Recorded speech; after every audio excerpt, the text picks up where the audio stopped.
is it okay to say no to the next big thing? And let me just give you a list of the next big things that were mentioned by this viewer. They said, all the things guaranteed to enhance productivity, extend my time, double my revenue, and please everyone all the time. All right, first of all, none of that's necessarily real. Remember that most of the things that you see put in front of you are designed to make you feel less than you already are. Let's just be honest, that's how advertising's been built forever, or you would never have had Grecian Hair Club and that hair product for men, and you would never have had Clairol that says only Clairol knows how old I am.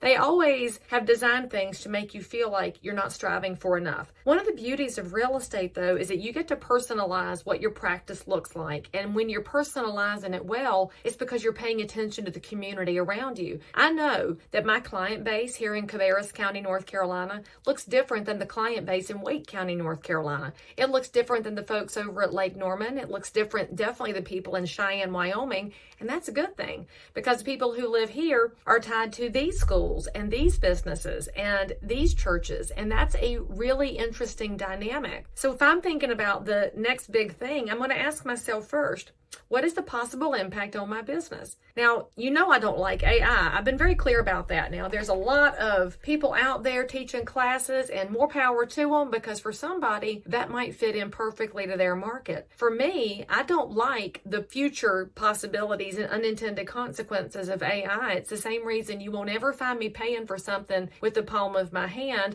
and I don't like facial recognition at the airports. I don't believe in giving the government any more power or data than it already has, and go ahead and call me crazy if you want to, but I also know there's a huge segment of the population that agrees with me. And so if I'm going to think about how I continually reach people, I realize it's okay to be myself. And one of the keys to saying no to the next big thing, know thyself, friends. Know thyself as realtor, know thyself as part of your community. That also means that you can let go of pleasing everyone all the time. I know that I don't please everyone all the time. It's one reason I make videos, so that people can say ugly things about me in the comments, and then I can choose never ever to work with them, because as I've said before, and I'll say it again, jacklegs are not a protected class. And when somebody shows you that they're going to be ugly to you because of your beliefs or because of your hairstyle, then that's okay, because real estate's wildly competitive. They have a zillion choices in the marketplace, and they can go find one that fits them better. One of those things comes about because I'm transparent. So decide to be transparent in your business, and then you'll say, okay,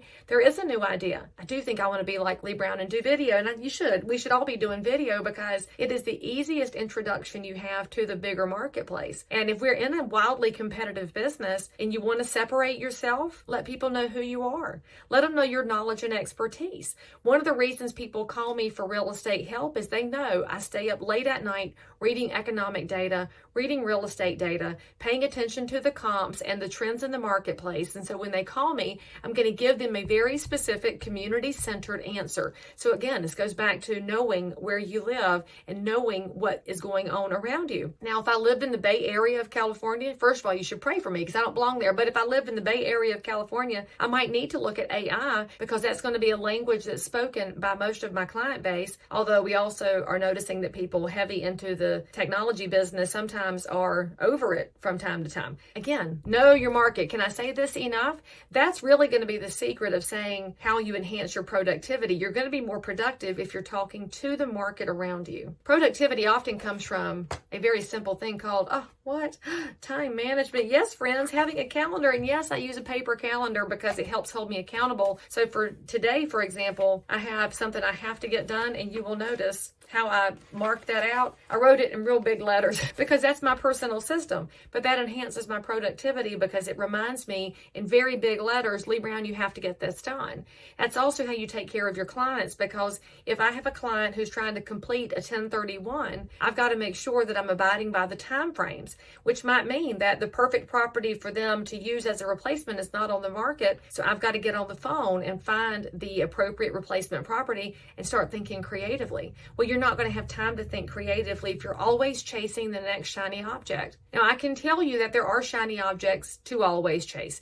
you should be up to speed on your multiple listing service and all of the data it provides. So if you have not taken a class on your MLS, or if you're in one of the markets where you've currently changed technology or providers, you need to take the time to learn that system and learn all of the new tricks, because that can help your clients and help you enhance your productivity. That makes sense. When you think about social media and video and how do you reach people and bring content to them, yes, you should take a class on what is going on in Facebook, what is going on in Instagram, what is happening in LinkedIn, so that you can reach your target market. And so again, back to the community you serve. If you're serving people under the age of 35, you may need to learn TikTok. I'm not going to, because, hey, I'm over that age barrier, but also that's not my preferred platform. My preferred platform, as y'all know, is Instagram. I really enjoy Instagram, but I want to know enough about Facebook because I also serve an older clientele that really likes it. That's knowing my community, knowing my market. That's the big secret, y'all. And if you haven't yet figured it out, let's just say you're earlier in your career and you're currently trying to serve everybody.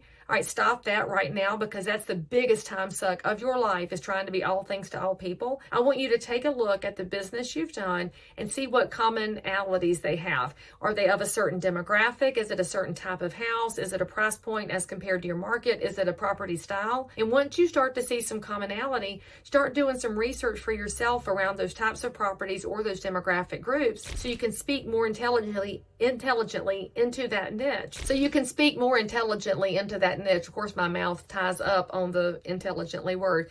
Now, after you start realizing that, it does not mean you don't serve the other markets. So if you are an expert in single family ranch homes on an acre, that's where everybody has in common, and somebody wants you to sell their luxury home on 10 acres, you can absolutely serve them, and it doesn't exclude you from being an expert on this type of property. It does offer you an opportunity to grow in this space. So when you see a next new thing, ask yourself if it's going to enhance your current community, then yes, check into it.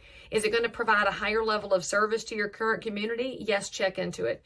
Is it going to cause you a lot of pain and stress? No, don't mess with it. Is it going to distract you from talking to the clients you already have? Then no, don't do it. When you start to find that balance, friends, your real estate business will thrive, and you'll start embracing new things when it makes sense for you.